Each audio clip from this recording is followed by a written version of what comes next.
यानी कि अक्सर देखा गया है कि इंसान के पास जितना ज्यादा पैसा होता है उसका लोन उतना ही बढ़ता जाता है। क्योंकि आप जितना ज्यादा कमाने लगते हैं उतना ही ज्यादा खर्च भी करने लगते हैं, जिससे लोन बढ़ जाता है।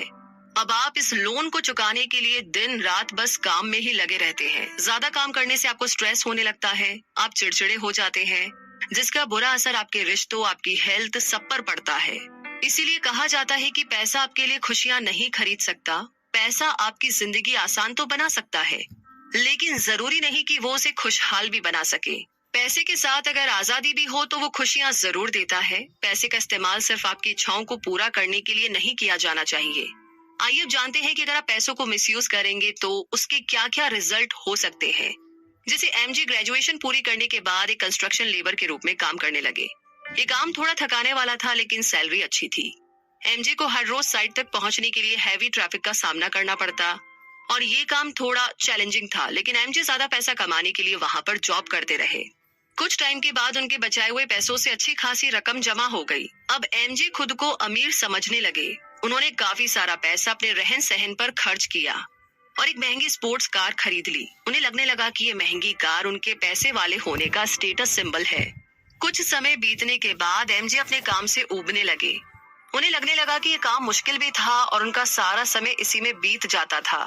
वो बहुत ही थका हुआ फील करते थे, लेकिन मजबूरन एमजे को अपनी जॉब जारी रखनी पड़ी। उन्हें एहसास होने लगा कि चाहकर भी वो अपना काम नहीं छोड़ सकते, क्योंकि उनके खर्चे इतने ज्यादा बढ़ गए थे।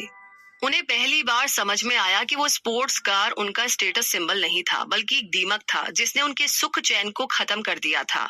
इसी बात को और गहराई से समझने के लिए आइए एक और कहानी सुनते हैं। एक आदमी था जो लोगों को ब्लैकमेल करके जबरदस्ती पैसा वसूल करता था। ऐसा करके वो साल में $2,14,000 कमा लेता था। इस हिसाब से तो उनके पास बहुत सारा पैसा होना चाहिए, लेकिन जब उससे पूछा गया तो उसने कहा कि वो पूरी तरह बर्बाद हो चुका था। उसने अपनी बीवी को छोड़ दिया था और कोर्ट के ऑर्डर की वजह से उसे हर महीने अपनी बीवी को $6,000 देने पड़ते थे। इसके अलावा भी उसके सर पर कई तरह के लोन थे। उसने लोगों को ब्लैकमेल किया ताकि वो फ्रीडम और खुशी हासिल कर सके, लेकिन वो कभी भी ये हासिल नहीं कर पाया, क्योंकि उनके पैसों का गलत इस्तेमाल किया गया था और अब पैसा ही उसे गलत रास्ते पर ले जा रहा था। उसके पास पैसा था, मगर वो अब भी कर्ज में डूबा हुआ था। वो ब्लैकमेलिंग से कमाए गए पैसों से खुशियां खरीदने की कोशिश कर रहा था, लेकिन ऐसी खुशी बहुत ही कम समय के लिए टिकती है। उसे एहसास ही नहीं हुआ कि कर्ज ने उसे पैसों का गुलाम बना दिया था और वो उस गुलामी से आजादी चाहता था। तो इसी कहानी के साथ आगे बढ़ते हैं और अगला चैप्टर है वेल्थ डिमांड्स अकाउंटेबिलिटी। यानी कि आपने हिच हाइकिंग के बारे में तो सुना है। हिच हाइकिंग का मतलब है सफर पर निकलना, लेकिन रास्ते में दूसरों से लिफ्ट लेकर के आगे बढ़ना। अब ये बहुत ही रिस्की और खतरनाक होता है। कई लोग ऐसा किसी जर्नी के दौरान ही नहीं बल्कि अपनी जिंदगी में भी करते हैं, जहां वो अपने फाइनेंशियल प्लान का कंट्रोल दूसरों को सौंप देते हैं। इसमें आपके फाइनेंशियल डिसीजन कोई और लेता है। ऐसे लोग अक्सर असहाय और दूसरों पर डिपेंडेंट हो जाते हैं। इससे बचने का उपाय है जिम्मेदारी लेना, रिस्पॉन्सिबल बनना। जिम्मेदार होने का मतलब है कि आप अपनी गलतियों को स्वीकार करते हैं, एक्सेप्ट करते हैं। इसका मतलब ये भी है कि आप गलती को दोहराते नहीं हैं। एक दिन एमजे अपने एक दोस्त के साथ रेस्टोरेंट में डिनर कर रहे थे। उसने एमजे को बताया कि उसका आईडी कार्ड खो गया था, जिस वजह से वो बहुत ज्यादा परेशान थी। एमजे ने पूछा कि ये कैसे हुआ, तो उसने कहा कि मैक्सिको के एक रेस्टोरेंट में उसका पर्स चोरी हो गया था। उस पर्स में आईडी कार्ड के साथ साथ और भी कई इंपॉर्टेंट पेपर्स थे और वो चोरी हो जाने से उसे बहुत नुकसान हुआ था। उसने कहा कि उसने पर्स टेबल पर रखा था, तभी अचानक कोई आया और पर्स उठाकर भाग गया। इस स्टोरी में समझाया गया है कि ये उस औरत की गलती थी कि उसका पर्स चोरी हो गया था। ये जानते हुए कि पर्स में इंपॉर्टेंट पेपर्स थे, उसने बड़ी लापरवाही से उसे ऐसे ही टेबल पर रख दिया। सबसे आश्चर्य की बात तो ये थी कि उसका पर्स पहले भी चोरी हुआ था। अपनी गलती को एक्सेप्ट कर उससे सीखने की बजाय उसने दोबारा वो गलती दोहराई। उसे टेबल पर अपना पर्स रखने की आदत थी और इसी का मतलब होता है हिच हाइकिंग। वो औरत खुद अपने आप को एक विक्टिम बना रही थी। यही उसकी गलती थी। जो कुछ भी हुआ उसे उसकी जिम्मेदारी लेकर दोबारा दोहराने से बचना चाहिए था। तो इस कहानी से सबक लेते हुए आगे बढ़ते हैं और बात करते हैं अगले चैप्टर की। The lie you have been sold, the slow lane. यानी कि साइड वॉकर के बाद आते हैं स्लो लेनर्स। अब स्लो लेन साइड वॉकिंग से बेहतर होता है। साइड वॉकर्स आज में जीते हैं, ना वो आने वाले कल की परवाह करते हैं और ना ही कोई प्लानिंग करते हैं। वो किसी चीज की जिम्मेदारी नहीं लेते। स्लो लेनर्स अपनी गलती को एक्सेप्ट करके उसे ना दोहराने की सोच रखते हैं। ये लोग एक ब्राइट फ्यूचर की कामना में अपने आज को ही सेक्रीफाइस कर देते हैं। वो दिन रात मेहनत करके अपने आने वाले कल के लिए पैसे बचाते हैं, लेकिन फ्यूचर में क्या होगा ये कोई नहीं जानता। पैसों का मजा तो जवानी में लिया जाना चाहिए, जब हम सब में उमंग और इच्छा दोनों होती है। जब आप बूढ़े हो जाएंगे तो इतने पैसों का क्या करेंगे? आइए इसे जो की कहानी से समझते हैं। जो एक टीनेजर था जिसका सपना था कि वो बहुत पैसा कमाए। वो हमेशा फाइनेंस की किताबें पढ़ता रहता ताकि ज्यादा पैसे कमाने के बारे में सीख सके। किताबों में वही पुरानी बातें लिखी हुई थी कि अच्छी जॉब हासिल कीजिए, पैसा बचाइए, खर्चे कम कीजिए और एक दिन आप अमीर हो जाएंगे। तो जो ने इस एडवाइस को फॉलो किया। उसने लॉ की पढ़ाई पूरी की और एक लॉ फर्म में जॉब करने लगा। जो अपने काम में इतना बिजी हो गया कि उसके पास अपने परिवार और दोस्तों के लिए टाइम ही नहीं था। वो मंडे से फ्राइडे काम में ही बिजी रहता और वीकेंड पर भी आराम नहीं करता, बल्कि आने वाले हफ्ते की तैयारी में लग जाता। अपनी जॉब में 12 साल काम करने के बाद वो इस जॉब से बोर होने लगा, लेकिन उसे मजबूरन वहां पर काम करना पड़ रहा था क्योंकि उसे बताया गया था कि उसे बहुत जल्दी ही प्रमोशन मिलने वाला था, जिसके बाद उसकी सारी परेशानी दूर हो जाती। इसीलिए जो ने इस उम्मीद से वहां पर जॉब कंटिन्यू किया कि वो जल्दी ही अमीर हो जाएगा। वो बस अमीर होकर के लाइफ एंजॉय करने का सपना देखता रहा। लेकिन एक दिन अचानक हार्ट अटैक की वजह से जो की मौत हो गई। वो सिर्फ 51 यानी कि 51 का था।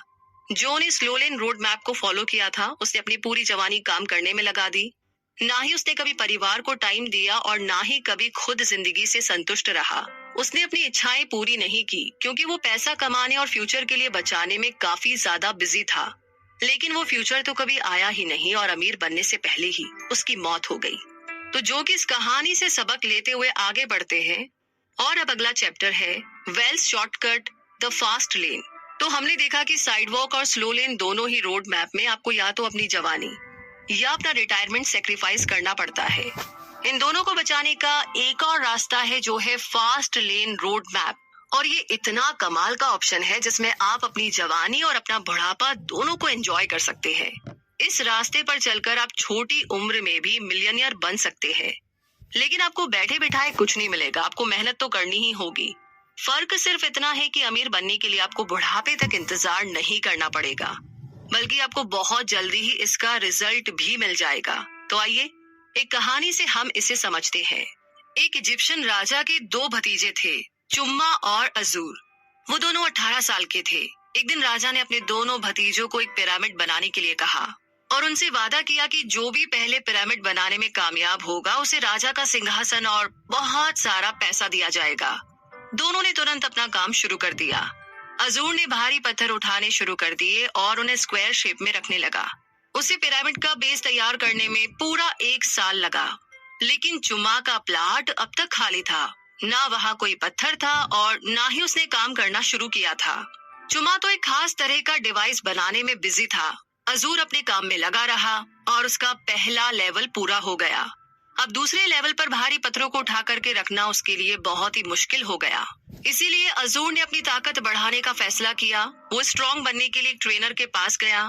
इस बीच चुम्मा ने अपनी लिफ्टिंग मशीन बना ली थी और एक पत्थर को हिलाने में मशीन को 30 गुना कम समय लगा। जिस काम को पूरा करने में अजूर को 2 महीने लगे, उसे चुम्मा ने 2 दिन में ही पूरा कर दिया था। चुम्मा ने अपनी पिरामिड 26 साल की उम्र में तैयार कर दी, जैसा कि वादा किया गया था। राजा ने उसे सिंहासन सौंप दिया और इतनी कम उम्र में वो इतना अमीर हो गया था कि उसे जीवन में फिर कभी भी काम नहीं करना पड़ा। तो यहाँ पर अजूर स्लो लेन को फॉलो कर रहा था और चुम्मा ने फास्ट लेन का रास्ता चुना। अजूर ने सक्सेसफुल होने के लिए कड़ी मेहनत की, लेकिन चुम्मा ने बड़ी अक्लमंदी से सक्सेस हासिल की। चुम्मा कम उम्र में ही रिटायर हो गया और उसने अपनी जिंदगी का भरपूर आनंद लिया।